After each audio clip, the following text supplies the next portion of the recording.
Students, हम लोग शुरू करने वाले हैं आज का पहला चैप्टर, है ना।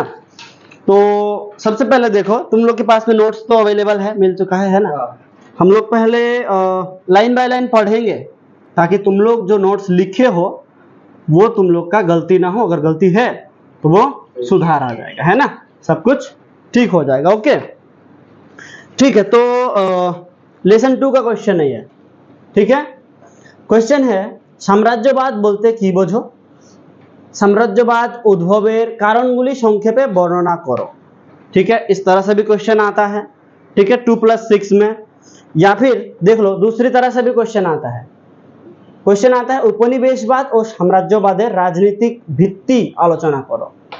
ठीक है, तो ओवरऑल तुम लोग को ध्यान देना है किस चीज पे, कि साम्राज्यवाद और उपनिवेशवाद दोनों में से जो कोई आए। याद रखना, उपनिवेशवाद भी समझेंगे हम लोग समझेंगे साम्राज्यवाद के बारे में भी। ओके, देखो क्लास 11 तक जो भी पढ़ाई किए हो ना, वो 12 में ना उतना ज्यादा काम आने वाला है नहीं, और 11 का तो पूरा तरह से ही काम नहीं आएगा।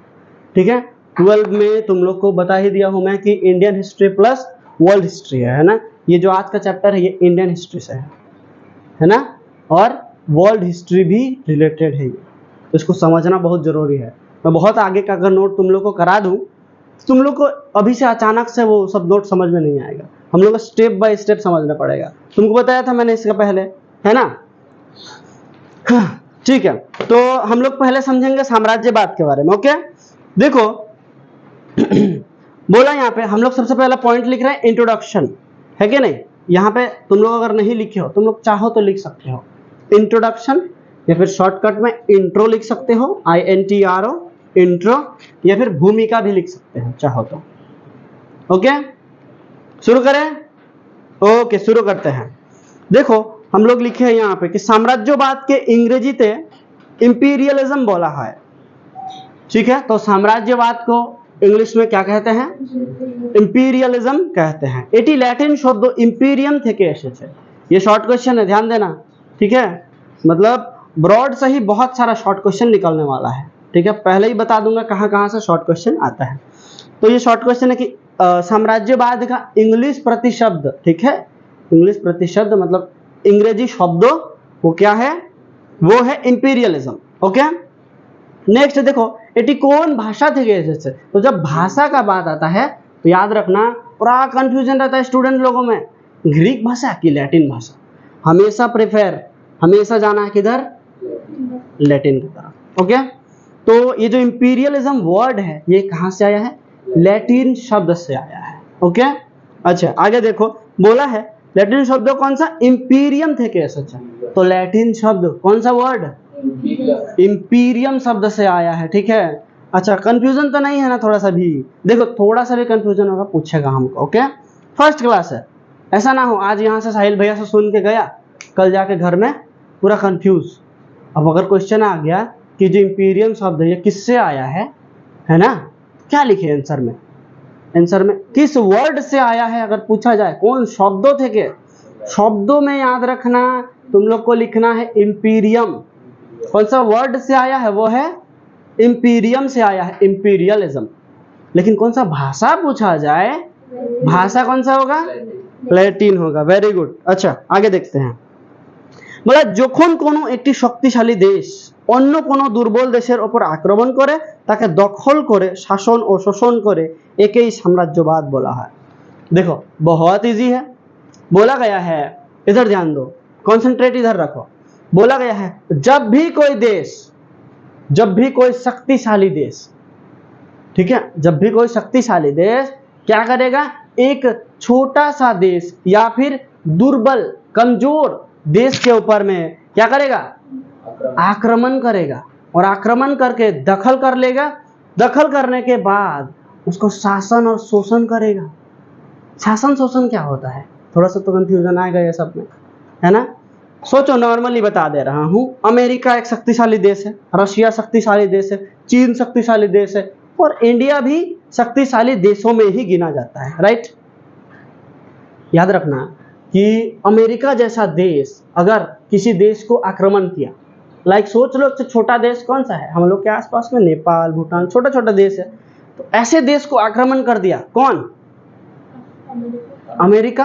तो अमेरिका जैसा शक्तिशाली देश नेपाल को आक्रमण किया, और नेपाल को आक्रमण करने के बाद वहाँ का शासन क्षमता, मतलब वहाँ पे जो नेता लोग थे वो लोग को पूरी तरह से, वो नेता से सब गए वहाँ के, है ना।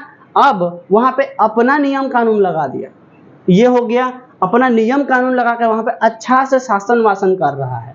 जैसे कि जो यहाँ पे मुस्लिम शासक लोग आए थे, जैसे कि अकबर, है ना, सम्राट अकबर आए थे, ठीक है। अकबर आया यहाँ पे, है ना, बाबर आया था, बाबर के बाद अकबर आया, तो वो लोग आके मुगल लोग क्या किए, वो लोग क्या किए, वो लोग शासन किए, है ना। लेकिन कोई कोई राजा या फिर कोई कोई जो आया था यहाँ पे, वो लोग शोषण भी तो किए हैं, लूट के ले गए हैं। तो ये जो लूट के ले जाना होता है वो शोषण होता है, आराम से चलाना वो क्या होता है, शासन होता है, और लूट के ले जाना वो क्या होता है, शोषण होता है ना। अच्छा, तो अभी शासन और शोषण में कंफ्यूजन खत्म हुआ, पक्का? अच्छा ठीक है। तो इसी चीज को हम लोग बोलते हैं क्या, साम्राज्यवाद। क्या बोलते हैं? साम्राज्यवाद बोलते हैं। ओके, अच्छा, तो हम लोग को समझ में आ गया कि साम्राज्यवाद क्या है, इंपीरियलिज्म क्या है, समझ में आ गया। मैंने क्या बताया, रिपीट करते हैं। ओके, जब कोई शक्तिशाली देश या फिर बड़ा देश क्या करता है, कोई छोटा सा देश को या फिर दुर्बल देश को क्या करता है, नहीं सुनाई दिया, आक्रमण करता है। आक्रमण करने के बाद शासन करेगा और फिर शोषण भी करेगा, है ना, उसको क्या कहेंगे, उसी को हम लोग कहेंगे साम्राज्यवाद। इजी। अच्छा, साम्राज्यवाद तो समझ में आ गया, उपनिवेशवाद तो बाकी है। क्वेश्चन में देखो दो चीज पूछा है यहाँ पे, उपनिवेशवाद भी पूछा है, ठीक है। अच्छा, साम्राज्यवाद तो समझ में आ गया, उपनिवेशवाद क्या होता है? उपनिवेशवाद ठीक थोड़ा सा उल्टा है उसका। कैसा? सोचो, जब कोई शक्तिशाली देश, है ना, उस देश का कुछ संख्यक लोग क्या करते हैं, कोई दूसरे देश में जाते हैं, कमजोर देश भी हो सकता है, वो वहां पे जाएंगे, पहले कुछ संख्यक लोग जाएंगे, कुछ संख्यक मतलब 5 जन 10 जन नहीं, थोड़ा सा ज्यादा होगा उससे, ठीक है, 20-25। हाँ, तो कुछ संख्यक लोग जाएंगे और जाने के बाद में धीरे धीरे वहां का शासन अपना हाथ में ले लेंगे, फिर शोषण करेंगे। इसी को कहते हैं क्या, उपनिवेशवाद, है ना। समझ में आ गया? ये देखो, दोनों में कंफ्यूज नहीं होना है। उपनिवेशवाद में कोई आक्रमण नहीं हो रहा है, वो लोग कोई बहाने से जाते हैं और फिर शासन शोषण करना शुरू, अपना हाथ में लेके शक्ति को। लेकिन साम्राज्यवाद में भैया ये कोई नॉर्मल वाला काम नहीं होगा, डायरेक्ट आक्रमण करेगा, आक्रमण करके शासन शोषण शुरू। समझ में आ रहा है? लूट मचाना शुरू। लाइक मैं तुम लोग को बता दे रहा हूँ, इंडिया के आधा जनसंख्या को अभी भी लगता है कि अंग्रेज लोग हमारे दोस्त हैं, अमेरिका, है ना, ये लोग, उसके बाद में इंग्लैंड, तो अंग्रेज जो आए थे वो तो इंग्लैंड के थे ना, है ना, तो इंग्लैंड से जो लोग आए थे उनको अभी भी ये लगता है कि अंग्रेज लोग हमारे दोस्त थे, उनको अभी भी ये लगता है ना, कितना अच्छा अच्छा काम करवाया है वो लोग, ऐसा सोचते हैं। तुम लोग को बता दूं 200 साल करीब करीब उन्होंने राज किया, है ना। तो वो लोग उपनिवेशवाद स्थापन किया था यहाँ पे। क्या किया था? कैसे? वो लोग बहाना मारा क्या कि भैया हम तो वाणिज्य बिजनेस करने के लिए आया था यहाँ पे, है ना। इस तरह से वो लोग सबका दिमाग में डाल के रखा है। अभी भी हम लोग अभी भी सोचते हैं कि वो लोग बिजनेस करने के लिए आया था, वो तो टेक्निक था वो लोग का, है ना। ये तो उपनिवेशवाद कहता है क्या, पहले कुछ संख्यक लोग आएंगे तो वो लोग भी इसी तरह आ गए, है ना, और फिर बिजनेस के नाम पे धीरे धीरे जगह दखल करना शुरू। तुम लोग पढ़ोगे आगे चल के, है ना, प्लासी बक्सर का युद्ध सब पढ़ोगे धीरे धीरे कि हुआ क्या था एक्चुअली इंडिया में, ठीक है, ये सब पढ़ोगे धीरे धीरे। तो समझ में आ रहा है ना, इंडिया का वो लोग आया पहले बिजनेस करेगा बोल के दखल किया कुछ जगह को, फिर पूरा भारत में फैल गए, है ना। और उस समय भारत इतना छोटा नहीं था, है ना, जितना हम लोग को अभी मैप में दिखाया जाता है। उस समय बांग्लादेश, पाकिस्तान, है ना, ये सब एक था। सोचो कितना बड़ा था इंडिया, है ना। अभी 2-3 हिस्से हो गए, 3 हिस्से हो गए, राइट। सोचो इतना बड़ा था। खैर, तो वो लोग का जो सिस्टम था वो क्या कहलाता है? उपनिवेशवाद वाला। तो उपनिवेशवाद साम्राज्यवाद समझ गए ना, हम लोग इसमें ज्यादा दिमाग नहीं खटाते हैं, ओके, समझ आना चाहिए। हाँ, तो हम लोग का इंट्रोडक्शन कंप्लीट हो गया है ना। हम लोग क्या पढ़े? उपनिवेशवाद साम्राज्यवाद के बारे में। पहले अगर कोई मतलब आक्रमण नहीं कर रहा है और जगह का दखल करके शासन शोषण कर रहा है तो इसको क्या कहेंगे? उपनिवेशवाद कहेंगे। और अगर डायरेक्ट आक्रमण कर रहा है कोई शक्तिशाली देश, छोटा देश के ऊपर, तो साम्राज्यवाद। ठीक है, साम्राज्यवाद कौन सा शब्द से आया है? शब्द इंपीरियम। कौन सा भाषा? लैटिन भाषा से, है ना। समझ में आ गया? ओके, हम लोग का इंट्रोडक्शन खत्म। अब हम लोग पढ़ेंगे साम्राज्यवादेर कारण। अब हम लोग कारण पढ़ेंगे। ओके, बोला साम्राज्यवादेर उद्भवेर पिछने अनेकगुली कारण छिलो, जेगुली हलो निम्नलिखित, है ना। तो बहुत सारा कारण है ना। ये तरीका है, पैरा चेंज करेंगे और स्टार देके लिखेंगे क्या कि अभी हम लोग बता रहे हैं क्या? साम्राज्यवाद का कारण, राइट।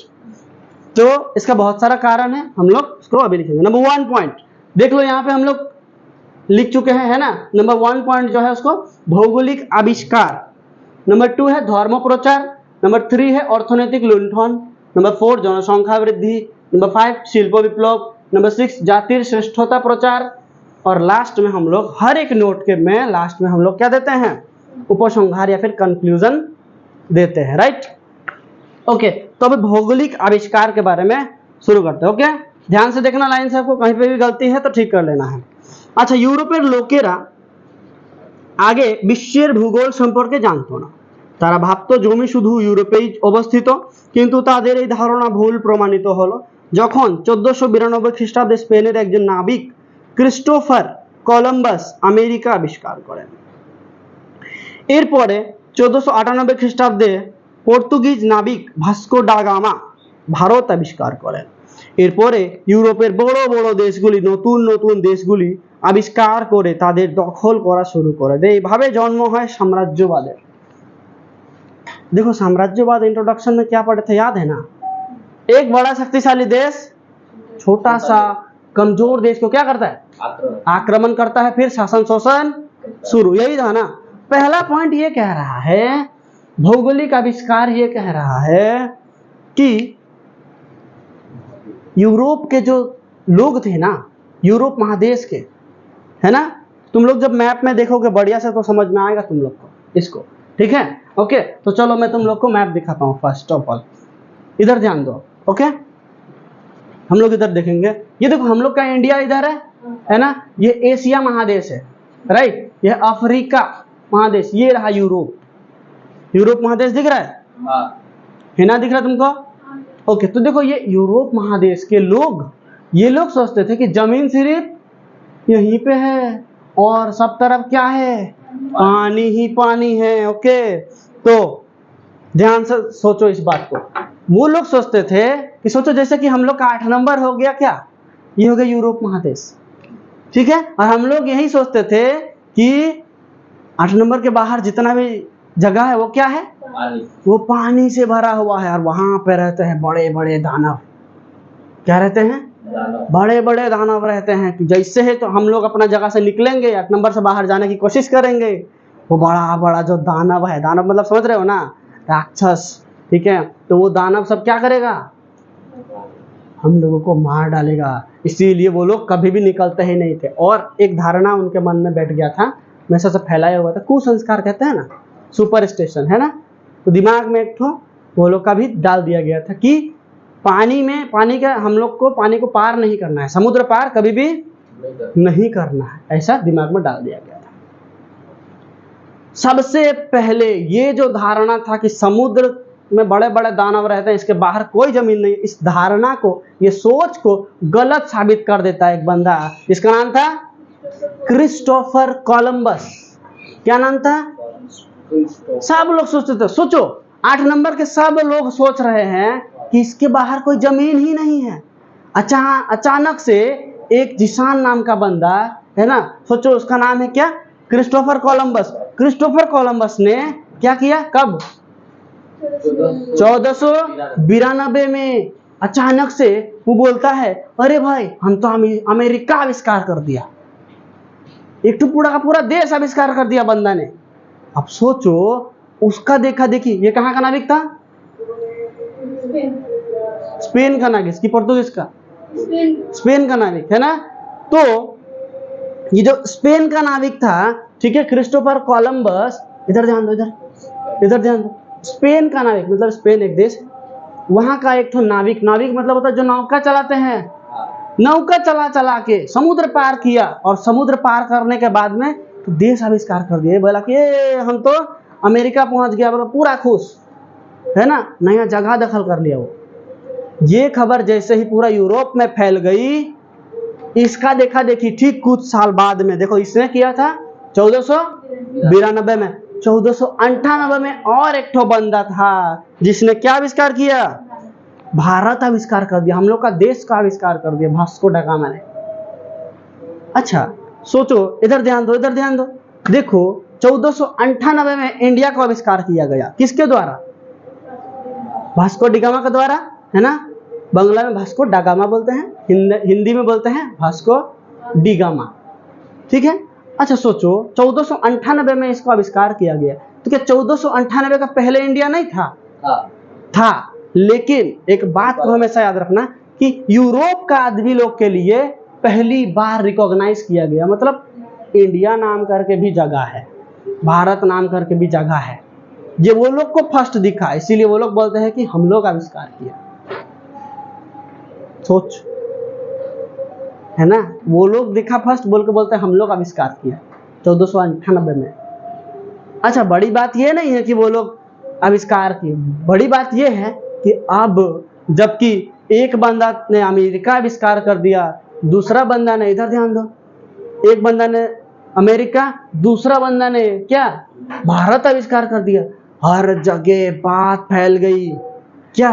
अरे ये स्पेन का नाविक, ये पोर्तुगीज का नाविक, है ना, उसने ना नया नया देश आविष्कार कर दिया, है ना। अब यूरोप महादेश में तो जैसे कि हड़कंप मच गया, हल्ला मच गया कि भाई वो लोग नया नया देश आविष्कार कर दिया, चलो चलो चलो हम लोग भी आविष्कार करेंगे।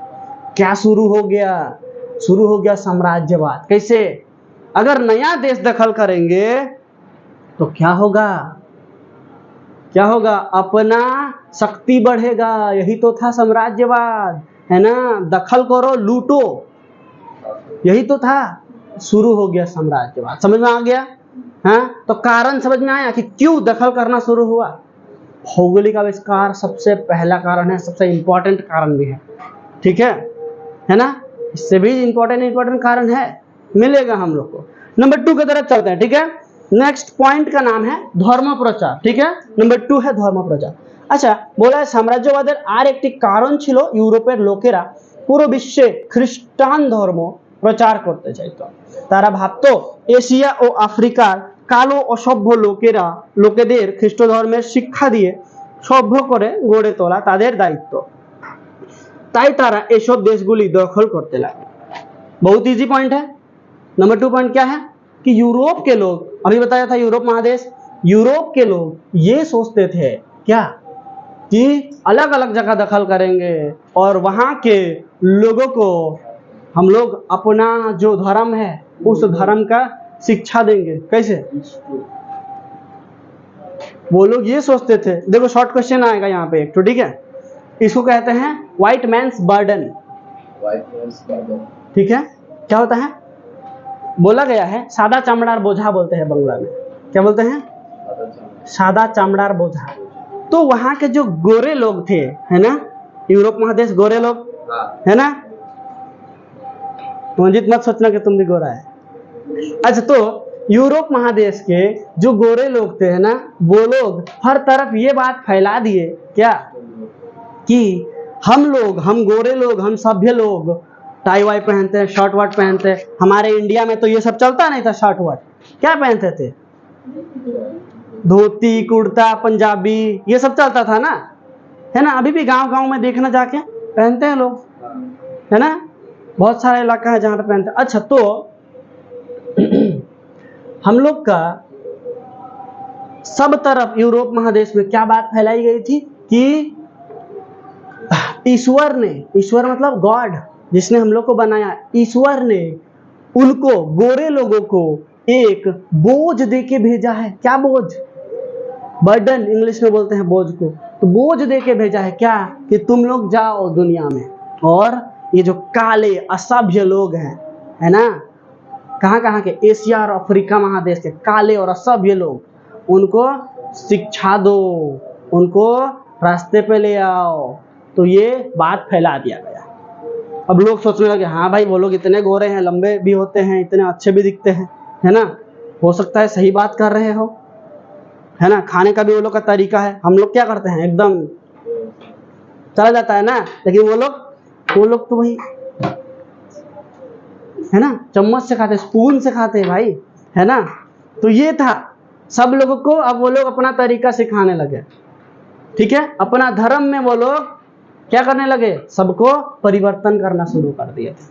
तो अपना धर्म को भी प्रचार करना एक पॉइंट था वो लोग के पास, इसीलिए भी वो लोग ये कर रहे थे। साम्राज्यवाद का दूसरा पॉइंट समझ में आ गया। धर्म को कैसा प्रचार कर रहा था पता चला, एक झूठा अफवाह फैला के। समझ में आ रहा है किसने फर्स्ट किया था रे?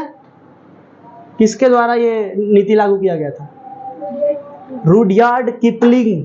क्या नाम था? Rudyard Kipling. यहाँ पे नहीं है, बाद में तुम लोगों को शॉर्ट क्वेश्चन में मिलेगा ये। ओके, नंबर 3 देखो। अच्छा देखो, हम लोग, मैंने तुम लोग को बताया कि इस क्वेश्चन का इतना सारा पॉइंट है, सबसे इंपॉर्टेंट पॉइंट मुझे ये 3 नंबर वाला लगता है जो अभी पढ़ने वाले हम लोग। क्या है पॉइंट का नाम? ऑर्थोनैतिक लुंठन। ठीक है, ऑर्थोनैतिक लुंठन मतलब ये कि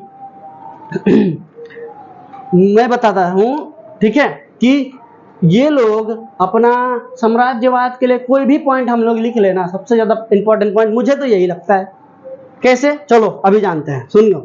देखो বলা সাম্রাজ্যবাদের পিছনে সবচেয়ে বড় ও গুরুত্বপূর্ণ কারণ ছিল অর্থনৈতিক লুণ্ঠন বা শোষণ। ইউরোপের বড় বড় দেশগুলি এশিয়া ও আফ্রিকার মধ্যে, আচ্ছা আফ্রিকার দেশগুলির মধ্যে থাকা বিশাল ধনসম্পদ দেখে প্রলোভনে পড়েছিল। ইউরোপের এই দেশগুলি তাদের ধনসম্পদ লুণ্ঠন করতে চাইতো, তাই তারা এসব দেশগুলিকে দখল করা শুরু করে। এটাই ছিল সাম্রাজ্যবাদের সবচেয়ে বড় কারণ। तो देखो बोला गया है यहाँ पे, जरा सा स्पीड पढ़ा था तो समझ में नहीं आया, अभी ध्यान से सुनो। अर्थनैतिक लुंठन या फिर ऑर्थोनैतिक लुंठन का मतलब ये है कि मैं तुम लोग को ये बताना चाहता हूँ कि साम्राज्यवाद का पीछे कितना भी बड़ा कारण हो ना, वो सबसे बड़ा कारण यही लगता है मुझे। कारण क्या है? ये हम लोग जो पढ़े भौगोलिक आविष्कार, धर्म प्रचार, ये सब तो बाद में। सबसे पहला यूरोप महादेश के जो बड़े बड़े देश थे ना, वो लोग एशिया अफ्रीका जैसे ऐसे देश को देख के ना, वहाँ का धन संपद देख के प्रलोभने पड़े छिलो, लिखा हुआ है ना, मतलब लालच में पड़ गए थे। क्या में पड़ गए थे? लालच में पड़ गए थे। मतलब सोचो कि इंडिया, अफ्रीका, है ना, ऐसे छोटे छोटे देश उस समय के लिए, है ना, क्या था, अनजाना था। और वहाँ का जमीन में मिलता था सोना, कोयला, मूल्यवान काठ, तेल, खनिज तेल, है ना, उसके बाद में गैस, ये सब मिलता था, है कि नहीं। तो ये सबको देख के वो लोग लालच में पड़ गए थे, और सबसे लूटना, यही तो सबसे बड़ा कारण था। अभी अंग्रेज लोग आए थे यहाँ पे, है ना, अंग्रेज लोग आके, क्या वो लोग आके यहाँ पे सिर्फ शासन किए? करीब करीब 200 साल लूटे थे, है ना। हम लोग को पता है, हम लोग 10 क्लास में भी पढ़े हैं पंचाशेर मनोन्तर के बारे में, है ना। उसके बाद में 12 क्लास में पढ़ेंगे 76 मनोन्तर के बारे में। इतना लूटा था, इतना लूटा था कि बंगाल का आधा जनसंख्या मर गया, आधा जनसंख्या डायरेक्ट खत्म, इतना लूटा था। ठीक है, इसके बारे में हम लोग डिटेल डिस्कशन करेंगे बाद में। ओके, तो ऑर्थोनैतिक लुंठन समझ में आया? कुछ नहीं है, बस दिमाग में एक ही चीज रखना है भाई, सारा पॉइंट ना है इंपॉर्टेंट, लेकिन सबसे ज्यादा इंपॉर्टेंट ये ऑर्थोनैतिक लुंठन है। क्यों? वो लोग भले कुछ भी करने के लिए आए थे, सबसे बड़ा वो लोग का कारण था कि भैया लूटना जरूरी है, जितना लूटेंगे उतना हम लोग का देश शक्तिशाली होगा। आज भी देखो, जिसके पास जितना पैसा वो उतना ज्यादा। कर्मिला के पास अगर बहुत पैसा है ना, जब भी वो सब्जी करने भी जाती है तो थार लेके जाती है, तो लोग तो देख के वाहवाही करेंगे ना, है ना, यही चीज है। नेक्स्ट पॉइंट देखो, जनसंख्या वृद्धि। ठीक है, बोला है এই সময় ইউরোপের দ্রুত গতিতে জনসংখ্যা বৃদ্ধি ঘটতে থাকে, যার ফলে এখানকার দেশগুলি সংকটে পড়ে যায়। তাই তারা অন্যান্য দেশগুলিকে দখল করা শুরু করে, যাতে তাদের বাড়তি জনসংখ্যাকে সেই देशগুলি निर्वासित करा जाए। मतलब ये है कि वहां पे ना अचानक से जनसंख्या बढ़ना शुरू हो गया था यूरोप महादेश में। जनसंख्या अचानक से बढ़ती नहीं है एक्चुअली में, ठीक है ना, तो जनसंख्या बढ़ना शुरू हो गया था। ठीक है, सोचो कि भरनाबाड़ी में जनसंख्या डेंजर बढ़ गया, आदमी लोग के लिए खाने के लिए जगह नहीं हो रहा, रहने के लिए जगह नहीं हो रहा, पूरा लड़ाई चल रहा है, किसान निहाल ये लोग पूरा लड़ रहे, मोर जगह है के, है ना। उधर प्राची लड़ रहा है मंजित के साथ में, ठीक है, कि मेरा जगह है पर पूरा लड़ाई कर रहा है प्राची, है ना, धक्का मुक्का चल रहा है। तो याद रखना कि ये जो वो लोग जगह के लिए लड़ रहा है, जनसंख्या ज्यादा होने के कारण था, है ना। तो अब होता यह है कि वहां का जनसंख्या का इतना बढ़ने के कारण वहां का जो हेड होते हैं वो लोग सोचते हैं कि भैया ऐसा करेंगे, जनसंख्या ज्यादा है ना, दूसरा जगह को दखल करेंगे और वहां पे आधा आदमी को भेज देंगे, बहुत फायदा। कैसे? अब ज्यादा जगह रहेगा, एक आदमी के पास में अनाज ज्यादा उगाएगा, आराम से रह पाएगा, है कि नहीं। इस तरह से वो लोग के लिए ये पॉइंट इंपॉर्टेंट हो गया, है ना। इसीलिए वो लोग साम्राज्यवाद की तरफ बढ़ने लगे, दूसरा देश को आविष्कार करने लगे, आधा जनसंख्या को भेज दो। अभी देखो कोई चांद में भी जगह खरीद रहा है भाई, नहीं सुना ये न्यूज? चांद में भी जमीन खरीद के रखे लोग। कल चल के अगर पूरा पृथ्वी खत्म हो गया कहाँ जाएंगे? तो तुरंत हम लोग दूसरा ग्रह में चले जाएंगे। हाँ, दूसरा ग्रह सब में भी खरीद के रखा है, जैसे मंगल में भी खरीद के रखा है, मंगल ग्रह। जगह के बहुत बड़ा है, पृथ्वी से बहुत नहीं, पृथ्वी से छोटा है, लेकिन ग्रह है तो कितना बड़ा होगा सोचो, है ना। हम लोग को तो देखो, हम लोग अगर नहीं घूमे हैं तो यहाँ से मारा भी बहुत बड़ा लगता है, नहीं है, नहीं, पर बहुत सारा बीज और पानी और हवा का अगर वहां पे प्रबंध किया जाए, है ना, तो वहां पे रह सकते हैं ना, ऑब्वियसली रह सकते हैं। जो भी अभी देखो जाता है महाकाश में, है ना, वो क्या करता है? ऑक्सीजन लेके जाता है कि नहीं? यही बात है। तो लोग दूसरा ग्रह में भी जगह खरीद रहे हैं भाई, ये बात है ना। अच्छा, तो जनसंख्या वाला पॉइंट भी समझ में आ गया। अच्छा, रुकते हैं यहाँ पे और थोड़ा सा हम लोग पॉइंट को सिर्फ रिपीट करते हैं। ओके, हम लोग बहुत स्पीड से जा रहे हैं, हमको लगता है। तो भौगोलिक का आविष्कार में पता चला क्या था कि भाई अलग अलग जगह के बारे में नया आदमी लोग को पता चला, है ना। कोलंबस, क्रिस्टोफर कोलंबस के द्वारा, और अमेरिकन कौन सा? क्रिस्टोफर कोलंबस ने आविष्कार किया। और किसने किया? वास्को दा गामा, है ना, वास्को दा गामा ने किया। तो आविष्कार, भौगोलिक आविष्कार समझ में आ गया है। नया जगह दखल करो और शासन शोषण शुरू कर दो, यही था हम लोग का भौगोलिक आविष्कार। धर्म प्रचार में क्या था कि अपना धर्म को सब जगह फैलाना है ना, यही था धर्म प्रचार।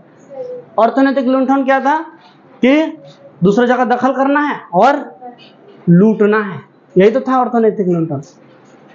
जनसंख्या वृद्धि क्या है? तुम इधर ध्यान दो। जनसंख्या वृद्धि क्या है कि बहुत ज्यादा जनसंख्या अचानक से बढ़ गया, आधा जनसंख्या को हाँ दखल कर लो जमीन को, और दूसरा जगह में आधा जनसंख्या भेज दो। नेक्स्ट पॉइंट पढ़ने वाले हम लोग शिल्पो विप्लव।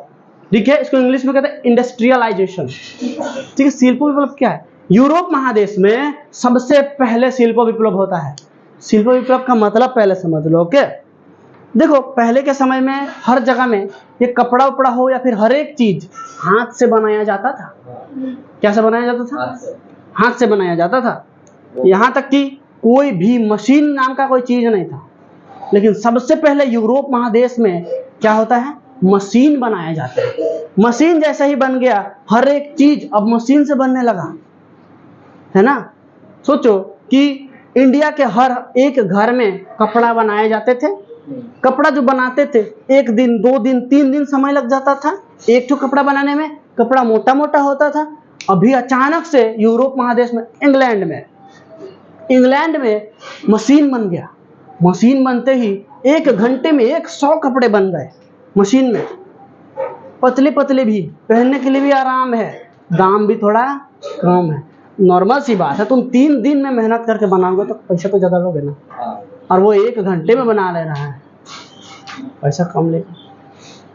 इस तरह से शिल्प विप्लव जब हुआ है ना, ये देखो शिल्प विप्लव जब हुआ तो क्या हुआ, हर तरफ वो लोग को एक ठो बाजार मिल गया था, दूसरा दूसरा जगह को दखल किए है ना, और वहां पे जाके ये सामान को बेचना शुरू कर दिए, वहीं से सामान लेके आते थे दखल करके जगह। सोचो इंडिया को दखल कर लिया है, हासीमारा दखल कर लिया, हासीमारा में जो जंगल है, अभी यहाँ से अगर सामान काट काट के लेके जाएंगे वो लोग है ना, जंगल काट के लेके जा रहे हैं, तो कोई कुछ बोल पाएगा?